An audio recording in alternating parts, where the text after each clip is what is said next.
தி Chennai silks ஆடி sale தூத்துக்குடியில் ஜூலை 12 முதல் கோலாகல ஆரம்பம். சன் பிக்சர்ஸ் கலாநிதி மாறன் வழங்கும் தனுஷ் இயக்கி நடிக்கும் ராயன் வெற்றி நடை போடுகிறது.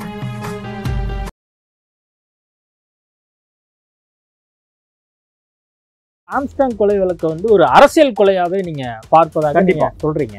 அது எப்படி அரசியல் கொலை நம்ம முடிவுக்கு வர முடியும்? சங்கரமடத்துல ஏற்கனவே நடந்த அப்பு என்கிறவரை படுகொலை செய்யப்பட்ட வழக்குல இந்த திருவேங்கடம் தொடர்பில் இருக்கிறான். இப்ப நான் என்ன கேட்கிறேன்னா, திருவேங்கடம் ஏன் சங்கரமடத்தோடு தொடர்பு படுத்தி இவன் பௌத்தத்தை பரப்புகிறான், ஆகையால் இவனை திட்டமிட்டு காலி செய்வதுதான் சரியானதாக இருக்கும், இந்து மதத்தை உடைக்கிறான் என்று காஞ்சி சங்கரமடம் ஏன் இதுல தலையிட்டு இருக்க கூடாது நான் கேட்கிறேன். சும்மா நீங்க எங்கெங்கே போய் தேடிக்கிட்டு நாங்கள் இத்தாலி போறோம், லண்டன் போறோம்ல, வேலையெல்லாம் இந்த ஏமாத்து வேலையெல்லாம் எங்கள்கிட்ட வேண்டாம். இந்த உண்மை குற்றவாளிகளை உலகத்திற்கு உணர்த்த வேண்டும். ஒவ்வொருத்தரா அவனுடைய கைபேசி வாங்குறது, அவன் டேஷ் அவுட் பண்றது, அவன் யாராருக்கு தொடர்பு கொண்டான். இப்போ நானும் தான் அண்ணன்கிட்ட பேசிட்டு இருந்தேன். அப்போ நான் உண்மை குற்றவாளியா? இது தொடர்பாக திருமாவளவன் கடுமையா நியாயம் கிடைக்கணும் அப்படின்னு சொல்லி போராடிட்டு இருக்கார் அப்படிங்கிற ஒரு விஷயம் இருக்கு. இன்னொரு பக்கம் பாரஞ்சித்துமே கடுமையா ஒரு பக்கம் போராட்டம் பண்ணிட்டு இருக்காரு. இதுல ஒரு அரசியல் நடந்துச்சுல, அந்த விஷயத்தை நீங்க எப்படி பாருங்க? அது அரசியல்வாதிகள் அரசியலாக்குனாரு. இப்போ ரஞ்சித் அவர்கள் நிகழ்ச்சியில பேசும்போது கூட சொல்றாரு, திருமாவளவன் நீங்க எங்க பக்கம் நிக்கணும் அப்படின்லாம் அவர் பேசுறாரு. நீங்க யாருங்க உங்க பக்கம் நிக்கிறதுக்கு? நான் என்ன கேட்கிறேன்னா, ரஞ்சித் அவர்கள் யார்? அவர் எப்பொழுது வந்தார்? அவர் பக்கம் போய் நிக்க வேண்டிய அவசியம் என்ன இருக்கு? யார் பக்கம் நீங்க நிக்கணும்? அந்த பேரணியே தோல்வியில் முடிந்திருக்கிறது. ஒரு 1500 பேர் ஒரு பேரணி அங்க. ஆம்ஸ்டாங் அவர்களுடைய குடும்பம் கலந்துருந்துச்சு அந்த பேரணியில. பிஎஸ்பியினுடைய பொறுப்பாளர்கள் கலந்துருக்காங்களா? அதிமுக ஆட்சியில நிறைய இதே மாதிரி குற்றங்கள் நடந்திருக்கு. அப்ப திருமாவளவன் சிபிஐ விசாரணை வேணும், இந்த அரசாங்கம் சரியா செயல்படாது, காவல்துறை தூங்கிடுச்சு அப்படிங்கிற மாதிரிலாம் சில கருத்துக்கள் தெரிவிச்சிருக்கிறாரு. ஆரம்பத்தில் அவர் எழுப்பிய சந்தேகத்தையே அவர் அப்படியே சரி செஞ்சுக்கிட்டாரு. அவர் ஒரு நாளும் சிபிஐ விசாரணை போறதில்லை. சிபிஐ விசாரணை அவங்க சொல்லலையா? திருமாவளவன் அப்படி சொல்லவே இல்லை. எந்த இடத்துல சொல்றாங்க? ஆதாரம் காட்டுங்க பார்ப்போம். ஆம்ஸ்டாங் அவர்களை மெரினா கடற்கரையே வைத்திருக்க வேண்டும் என்றுதான் ஆம்ஸ்டாங். சீமான் கிளம்பி வந்திருப்பாரு. யாரு? சீமானை பத்தி எல்லாம் இங்க பேசாதீங்க. ஆல்ரெடி மெரினா பீச்ல பூரா சுடுகாடா இருக்குங்கிறாரு. சுடுகாடு எது, இடுகாடு எதுன்னு விளக்கம் தெரியாத மனிதெல்லாம் ஒரு கட்சியை வழி நடத்துகிற அளவுக்கு கேவலமாக நடந்து கொள்கிற விஷயமெல்லாம் இருக்கு.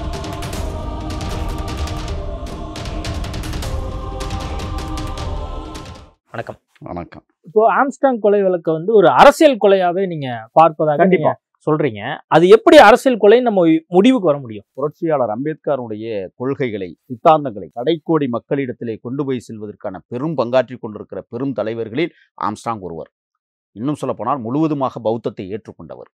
அண்ணன் திருமாவளவன் கூட பௌத்தத்தை இன்னும் ஏற்கவில்லை. ஆனால் அவர் அம்பேத்கர் வழியில் தொடர்ந்து அவருடைய பாதை வேறு, ஆனால் இவருடைய பாதை வேறு. இதில் இன்னொரு சந்தேகம் இருக்குது. நான் உங்களுக்கு சொல்லிடுறேன். திருவேங்கடம் படுகொலை என்கவுண்டர் இருக்குல்ல, இந்த திருவேங்கடம் ஏற்கனவே சங்கரமடத்தோடு தொடர்பு இருக்கிறவன். நான் இப்போ புதுசாக சொல்கிறேன், நான் உங்களுக்கு சொல்கிறேன். சங்கரமடத்தில் ஏற்கனவே நடந்த அப்பு என்கிறவரை படுகொலை செய்யப்பட்ட வழக்கில் இந்த திருவேங்கடம் தொடர்பில் இருக்கிறான். இப்போ நான் என்ன கேட்குறேன்னா, திருவேங்கடம் ஏன் சங்கரமடத்தோடு தொடர்பு படுத்தி இவன் பௌத்தத்தை பரப்புகிறான், ஆகையால் இவனை திட்டமிட்டு காலி செய்வதுதான் சரியானதாக இருக்கும், இந்து மதத்தை உடைக்கிறான் என்று காஞ்சி சங்கரமடம் ஏன் இதுல தலையிட்டு இருக்க கூடாது நான் கேள்வி கேட்கிறேன். ஏன் அதனாலதான் திருவேங்கடத்தை நீங்க போட்டீங்களா? இப்ப நாங்க இந்த சந்தேகத்தை எழுப்புறோம்ல, இதுக்கு பதில் சொல்லுங்க. சந்தேகம் நம்ம எப்படி வேணா இல்ல, அதுக்கு தொடர்பு எப்படி சரியா இருக்கும்? திருவேங்கடம் அப்பாவு கொலையில தொடர்பு, அவர் பல கொலை வழக்குகளை தொடர்பு இருக்கிறாரு, கூலிப்படைன்னு சொல்லி சொல்றாங்க.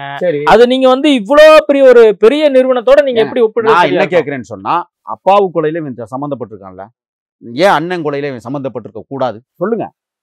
அப்பாவு கொலைக்கு பின்னணியில் இருந்து இயக்கியவர்கள் யார்? சங்கரமடத்தை சேர்ந்தவர்கள். அப்ப இதுக்கு என்ன பதில் சொல்ல வர்றீங்க? ஆக பௌத்த விகார்களை உருவாக்குகிற தலைவனை, பௌத்தத்தை தழுவுகிற அந்த அம்பேத்கரையே கொலைதான் செய்திருக்கிறார்கள் என்று நாம் குற்றச்சாட்டு வைக்கிறோம். RSS கும்பல் கொலைதான் செய்திருக்கிறது என்கிற குற்றச்சாட்டை பதிவு செய்கிறோம். ஏன்னா லட்சக்கணக்கான மக்களை சாந்தாஸ்கூரிலே கொண்டு போய் பௌத்தத்தை தழுவிய புரட்சியாளர் அம்பேத்கர் நெடிய நாள் வாழல, 1 வருஷம் தான் வாழ்ந்தார். ஏன் அதே போல ஆம்ஸ்டாங் அவர்களை RSS கும்பல் பின்னால் இருந்து திருவேங்கடத்தை பயன்படுத்தி இருக்க கூடாது? இந்த குற்றச்சாட்டுக்கு பதில் சொல்லுங்க. சும்மா நீங்க எங்கெங்கே போய் தேடிக்கிட்டு நாங்கள் இத்தாலி போறோம், லண்டன் போறோம்ல, வேலையெல்லாம் இந்த ஏமாத்து வேலையெல்லாம் எங்கள்கிட்ட வேண்டாம். நீங்க உண்மை குற்றவாளிகளை உலகத்திற்கு உணர்த்த வேண்டும். நீங்க இப்ப என்ன கோடு போட்டுக்கிட்டு இருக்கீங்க நான் கேட்கிறேன். இது எதுக்கு இந்த கோடு? ஒவ்வொருத்தரா அவனுடைய கைபேசி வாங்குறது, அவன் டேஷ் அவுட் பண்றது, அவன் யாராருக்கு தொடர்பு கொண்டான். இப்ப நானும் தான் அண்ணன்கிட்ட பேசிக்கிட்டு இருந்தேன், அண்ணனுடைய போனை அப்ப டேஷ் அவுட் பண்ணா நானும் தான் இருக்கிறேன். அதுக்காக என்ன பண்றது? அப்ப நான் உண்மை குற்றவாளியா? இல்ல, இப்ப நீங்க அவரோட தொடர்புல இருக்கிறேன் அப்படின்னு நீங்க சொல்றீங்க இல்லையா? இப்போ நீங்க எதுவும் காவல்துறையிட்ட அணுகி நீங்க எதுவும் சந்தேகத்தை எழுப்பியிருக்கீங்களா? இப்ப நீங்க ஊடகத்துல நீங்க சந்தேகத்தை எழுப்புறீங்க. இந்த சந்தேகம் நீங்க காவல்துறை கூப்பிட்டு விசாரிச்சாலும் நீங்க கொடுப்பதற்கு தயாரா இருக்கீங்க? தயாரா தான் இருக்கிறோம். இப்ப நம்ம எதுக்காக பேசுறோம்? காவல்துறை தெரிஞ்சுக்கிட்டு தான் நம்ம பேசுறோம். இப்ப நம்ம ஒன்றும் ஓடி ஒளியல. நான் தெளிவாக தான் சொல்கிறேன். எங்களுக்கு இந்த சந்தேகங்கள் இருக்குது, நிவர்த்தி செய்யுங்கள். காவல்துறை நாளை என்னை கூப்பிட்டு விசாரிக்கணும்னு சொல்கிறேன். இதன் பிரகாரம் விசாரிக்கணும். ஆனால் இப்போ இருக்கிற காவல்துறை என்ன தெரியுமா செய்யும்? நான் சொல்கிறேன் உங்களுக்கு, என் மேலே வழக்கு போடும். ஏன்னா கனியாமூர் பள்ளி கலவரம் நடந்த போது எனக்கும் அந்த கலவரத்திற்கும் எந்த தொடர்பும் இல்லை. நான் அந்த கலவரத்தை பார்த்து தான் ஸ்ரீமதிங்கிற மரணமே நடந்திருக்குங்கிறதே தெரிஞ்சுக்கிட்டேன் சென்னையில் உட்காந்து. ஆனால் அந்த கலவரத்தில் எனக்கு சம்மன் அனுப்பிச்சிருக்கேன். நான் திருப்பி அனுப்பிச்சி விட்ருக்கேன். எதுக்கு எனக்கு சம்மனு? ஏன்னா கலவரத்தை பற்றி நான் பேசினேன். கலவரம் இப்படித்தான் நடந்திருக்கும் என்று சொன்னேன். அதை விசாரிக்காம என்னை கூப்பிட்டு சம்மன் அனுப்புறதுக்கு என்ன வேலை இருக்கு? இப்போ அண்ணன் ஆம்ஸ்ட்ராங் வழக்கில் நான் இப்போ பேசிக்கிட்டு இருக்கேன், எனக்கு சந்தேகம் இருக்குன்னு சொல்கிறேன். இந்த சந்தேகத்தை தெளிவுபடுத்துங்க. நீங்கள் மக்கள் இதைத்தான் எதிர்பார்க்குறாங்க.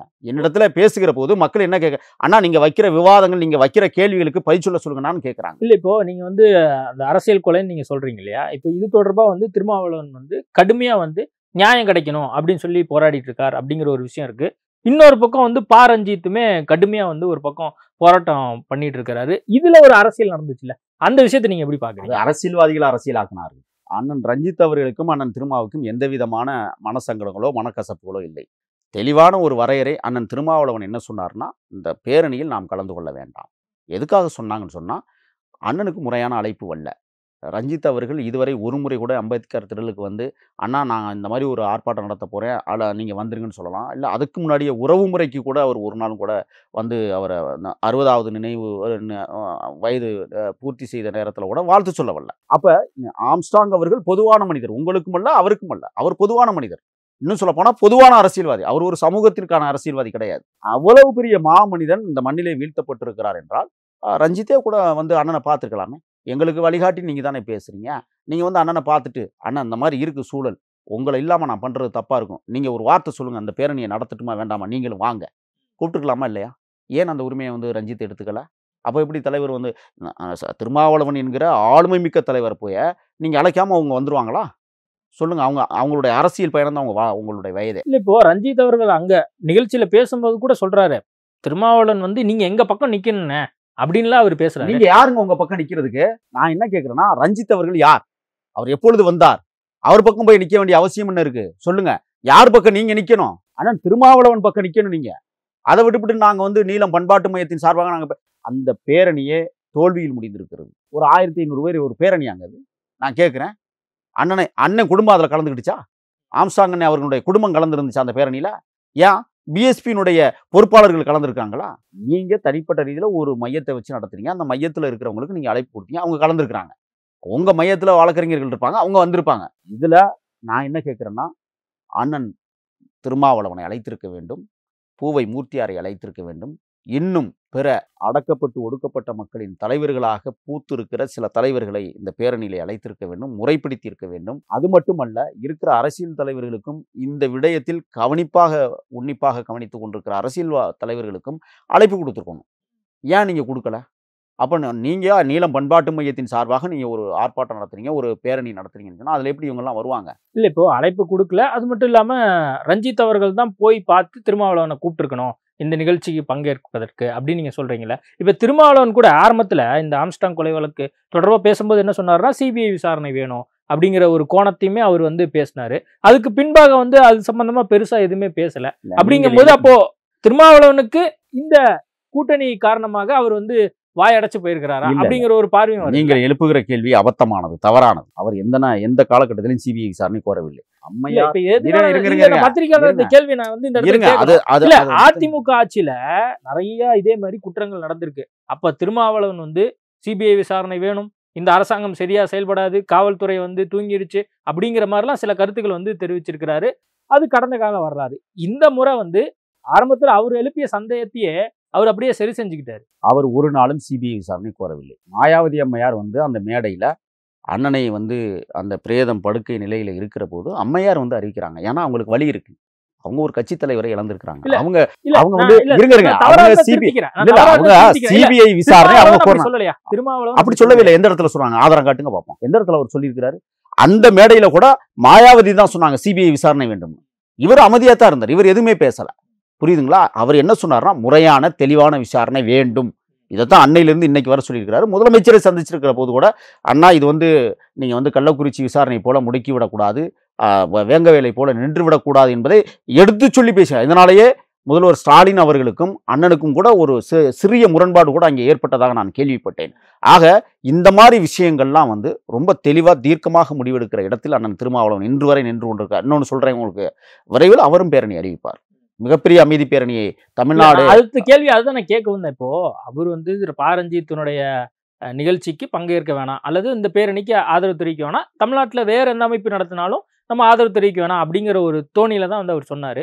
இதுவரைக்கும் திருமாவளவன் வந்து ஆம்ஸ்டாங் கொலை வழக்கு தொடர்பாக பேட்டியில் பேசுறாரு, இது மாதிரி சரியா விசாரணை நடக்கணும்னு சொல்றாரு. அவர் பேரணி நடத்தியிருக்க வேண்டாமா இது வரைக்கும்? இல்ல, தலைவருடைய பார்வைக்கே தெரியாமல் தன்னெழுச்சியாக தொண்டர்கள் தமிழ்நாடு முழுக்க விடுதலை சிறுத்தைகள் களத்தில் இறங்கி போறாங்க, சூரட்டி அடிச்சு ஒட்டியிருக்காங்க. இன்னொன்று சொல்ல போனா, அண்ணன் ஆம்ஸ்டாங் அந்த படுகொலை நிகழ்ந்த அன்றைக்கு இரவே அவர் வந்து வேற தூத்துக்குடியில் ஒரு நிகழ்ச்சியில் இருந்துட்டு உடனடியாக அங்கேருந்து வர்றாங்க. மருத்துவமனை இப்போ போனால் சரியாக வராது, நள்ளிரவில் போக வேண்டாம், காலையில் போகணும். மறுநாள் காலை சனிக்கிழமை காலையில் போனவர், காலையில் 7:30 மணிக்கு போனவர் எத்தனை நாள் இருந்தார்? அண்ணனை புதைகுழிக்குள் விதைக்கப்படுகிற வரை கூடவே இருந்து அவர் இல்லைன்னா அங்கே இருக்கிற அந்த பள்ளிக்கூடத்தில் மிகப்பெரிய இந்த ஒரு விஷயம் நடந்திருக்காது. ஒன்று.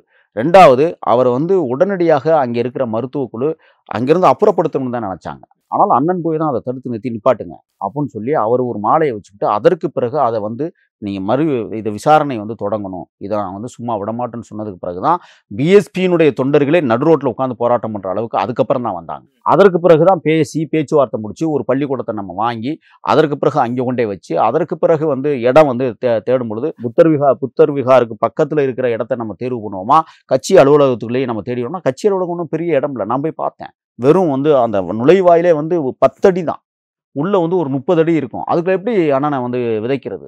ஆக அவர்கள் இன்னொரு இடத்த கூட சொந்த இடத்த காட்டினாங்க. எல்லாம் மக்கள் வாழுகிற இடமாக இருந்ததால் தலைவர்னால அதை எழுச்சி தமிழரால் ஒன்றும் செய்ய முடியல. உடனே வந்து அவர் என்ன பண்ணார், அரசு அதிகாரிகளிடத்துல அன்னைக்கு இருந்த ராதாகிருஷ்ணன் முதற்கொண்டு எல்லாரிடத்துலையும் பேசுகிறாங்க. பேசி எந்த விதமான இதுவும் அவர்கள் தெளிவாக சொன்னாங்க, இந்த மாதிரி இருக்குது, இப்படி இருக்குது, நீங்கள் புதுசாக ஒரு இடத்த நல்ல இடத்த காட்டுங்க அப்படின்னு சொல்லி சொன்னாங்க. இன்னொன்று நான் சொல்லுகிறேன், ஆனால் ஆம்ஸ்டாங் அவர்களை மெரினா கடற்கரையே வைத்திருக்க வேண்டும் என்று தான் நான் சொல்லுகிறேன். ஏன் இந்த நகரத்தினுடைய தந்தையாக கருதப்படக்கூடிய ஆம்ஸ்டாங்கை மெரினாவில் வைக்கிறதுக்கு உரிமை இல்லையா? யாரையே வச்சிருக்கிறீங்க? சீமான் கிளம்பி வந்திருப்பாரு. யாரு? சீமானை பற்றி எல்லாம் இங்கே பேசாதீங்க. ஏன்னா நான் ஆல்ரெடி மெரினா பீச்சில் பூரா சுடுகாடாக இருக்குங்கிறாரு. அவர் ஏங்க வரணும்? அவருக்கு இதுக்கு என்ன இருக்குது? நான் சொல்கிறேன், அங்கே இருக்கிற இன்னும் அதான் சொல்கிறேன், சுடுகாடு எது இடுகாடு எதுன்னு விளக்கம் தெரியாத மனிதெல்லாம் ஒரு கட்சியை வழி நடத்துகிற அளவுக்கு கேவலமாக நடந்து கொள்கிற விஷயமெல்லாம் இருக்குது. அது ஒரு இடுகாடு, அவ்வளோதான். மனிதர்களை புதைத்திருக்கிறார், 4 மாபெரும் மனிதர்கள். அந்த மனிதர்கள் போற்றுதலுக்குரியவர்கள், இந்த மண்ணை பாதுகாத்தவர், ஏதோ ஒரு வகையில் பாதுகாத்துறாங்க. நம்மளுக்கு பிடிக்காதவங்க தான், ஆனால் ஏதோ ஒரு வகையில் அவங்க வந்து பாதுகாத்திருக்கிறாங்க, இந்த நாட்டை வழி நடத்தி இருக்கிறார்கள், மக்கள் அங்கீகரித்திருக்கிறார்கள். ஆகையால் அங்கே புதைச்சிருக்கிறாங்க. நான் என்ன சொல்றேன்னா, அண்ணன் ஆம்ஸ்டாங் அவர்களை மெரினா கடற்கரையில் இடமுதுக்கி அவரை விதைத்திருக்க வேண்டும் என்று தான் சொல்றேன். நீங்க ஆரம்பத்துல அந்த விசாரணை தொடர்பா வந்து பல்வேறு கோணங்கள்ல விசாரிக்கணும் காவல்துறை அப்படின்னு நீங்க சொல்றீங்க. இப்போ ரஞ்சிதா இருக்கட்டும், திருமாவளவனா இருக்கட்டும், அவங்க ஒரு அரசியலுக்குள்ள சிக்கனனால இது வந்து அடுத்த கட்டத்துக்கு இந்த விசாரணை எடுத்து செல்ல முடியாத ஒரு சூழல், அவங்களால வந்து ஒரு வலியுறுத்தி சொல்ல முடியாத ஒரு சூழலுக்கு தள்ளப்பட்டு. அப்படிலாம் கிடையாது, அவர்கள் விசாரணையை உன்னிப்பாக கவனித்துக் கொண்டிருக்கிறார்கள். இன்னைக்கு அண்ணன் வந்து இப்ப நம்ம பேசி கொண்டிருக்கிற நேரத்தில் டெல்லியிலேருந்து கிளம்பிட்டாரு. அடிக்கடி விசாரிச்சுட்டு இருக்காரு, வழக்கு விசாரணை எப்படி போய்கிட்டு இருக்கு அவரும் பார்த்துட்டு இருக்கிறாரு, ஒவ்வொரு இதாக பார்த்துட்டு இருக்கிறாரு. எல்லாமே இது சும்மா விட மாட்டாங்க. நீங்கள் இங்கே உட்காந்து நம்ம பேசுகிறதை விட செயற்பாடுகள் எவ்வளவு முக்கியமானது என்பதை அண்ணன் திருமாவளவனிடத்தில் நான் பக்கத்துல இருந்து பார்த்துட்டு இருக்கிறேன். அதனால் அவருடைய செயற்பாடு வீரியமிக்கதாக இருக்கிறது. முதலமைச்சரை போய் சந்திச்சுட்டு கோரிக்கைகளை வச்சுட்டு போயிருக்கிறார். இந்த வழக்கு விசாரணை தவறாக தெரிகிறது, முழுமையான விசாரணை கொண்டு வாருங்கள் என்று அடிக்கடி தினந்தோறும் போய் முதலமைச்சரை சந்திச்சுட்டு வர முடியாது, அவங்க வேலைப்பொருள் கெடும். அண்ணனுக்கும் அந்த மாதிரி சாதாரணமாக போய் சந்திக்கிற நிலைமையில் இல்லை. ஏன்னா லட்சக்கணக்கான மக்கள் ஒவ்வொரு நாளும் அவரை வந்து சந்திப்பதிலே அவருக்கு நேரம் போகுது. இப்போ டெல்லியிலேருந்து இன்னைக்கு இரவு கிளம்பி வர்றாங்க. நாளைக்கு திருப்பியும் இந்த வழக்கு விசாரணை பற்றி நிச்சயம் என் போன்றவர்களை அழைத்து விசாரிப்பாங்க. நம்ம தெளிவாக தான் சொல்ல போகிறோம். ஆக அவரும் பார்த்து கொண்டிருக்கிறார். அதுக்காக அவர் வந்து சாதாரண ஆள் கிடையாது. நம்மளுக்கு மேலே அவர் வந்து மிகப்பெரிய ஒரு திறனாய்வை அவர் மேற்கொண்டு வைத்துக்கிட்டு சந்தேகத்தின் அடிப்படையில் என் போன்ற தம்பிகளை அழைத்து கொண்டு கருத்தியல் கேட்பார். அதில் மாற்று கருத்து இல்லை. அதனால் இந்த வழக்கை அண்ணன் திருமாவளவன் விட மாட்டார். நீங்கள் நினைக்கிற மாதிரிலாம் கிடையாது. திமுக கூட்டணியில் இருந்துகிட்டே பல்வேறு போராட்டங்களை திமுகவுக்குள்ளே இருந்துகிட்டே நடத்திய வரலாறுகள் உண்டு. கள்ளக்குறிச்சி போராட்டம் நடத்தலையா? இப்போ செத்த சாராயச்சாவுக்கு வள்ளூர் கோட்டத்தில் போராட்டம் நடத்தலையா? எதுக்கு போராட்டம் நடத்தலை? கிருஷ்ணகிரியில் வந்து ஆணவ படுகொலைகளுக்கு எதிராக நடத்திய மிகப்பெரிய பொதுக்கூட்டம், கண்டன ஆர்ப்பாட்டங்கள் நடக்கலையா? இந்த அரசை எதிர்த்து தான் நடந்தது. அதனால வந்து அவர் போராடலை. இதெல்லாம் வந்து மடைமாற்றம் செய்கிற அரசியல் யுக்திகள். நீங்கள் அவரை போய் தூக்கி வீச நினச்சிங்கன்னா முடியாது. ஏன்னா மிகப்பெரிய பேராசான், இன்னும் சொல்ல போனால் மிகப்பெரிய பேராசிரியர், அரசியலுக்கே பேராசிரியராக இன்னைக்கு இருக்கிறாரு. அவரை தூக்கி வச்சு பேசுகிறேன்னு நீங்கள் கருதக்கூடாது. அவருடைய செயற்பாடை நாங்களும் உன்னித்து கவனித்து கொண்டு, நான் அந்த கட்சி இல்லை, இருந்தாலும் நான் பேசுகிறேன். எதற்காகனா, ஆம்ஸ்ட்ராங் கொலை வழக்கில் இன்றைக்கு அண்ணன் எடுத்து முன்வைக்கிற வேலைகள், திட்டங்கள், தொலைநோக்குகள் எல்லாமே சரியாக இருக்கிறது. ரஞ்சித் போன்றவர்கள் எல்லாம் இன்றைக்கு அவர்கள் தன்னுடைய அரசியல் பயணத்தை தொடங்குவதற்கு எதிராக வழி என்று அவர்கள் தேடிக்கொண்டிருக்கிறதில் இன்றைக்கு ஆம்ஸ்ட்ராங் அவர்களுடைய இந்த மரணம் அவர்களுக்கு கொஞ்சம் வாய்ப்பு விட்டிருக்கிறது. அந்த வாய்ப்பை அவர்கள் சரியாக பயன்படுத்தவில்லை. அதான் உண்மையான விஷயம். ரஞ்சித் அவர்கள் இந்த விஷயத்தில் தோல்வி அடைந்திருக்கிறார். ரஞ்சித் அவர்களுக்கு நான் சொல்லுவேன், அண்ணன் திருமாவளவனோடு இணைந்துதான் நீங்கள் களப்பணியாற்ற வேண்டும். அதுதான் வரலாறு, அப்படிதான் உருவாகும். நீங்கள் அதை கடந்து போய் நீங்கள் தனியாக நின்று மோதன்னு நினச்சிங்கன்னா சரியாக வராது. ஓகே, நிறைய விஷயங்கள் குறித்து பேசியிருக்கோம். நேர்காணல் கொடுத்ததுக்கு மிக்க நன்றி. எல்லாமே நல்லா இருக்கும், எல்லாருக்கும் பிடிக்கும். The Chennai Silks தரமான ஆடி, பெருமை மிக ஆடி. சன் பிக்சர்ஸ் கலாநிதி மாறன் வழங்கும் தனுஷ் இயக்கி நடிக்கும் ராயன் வெற்றி நடை போடுகிறது.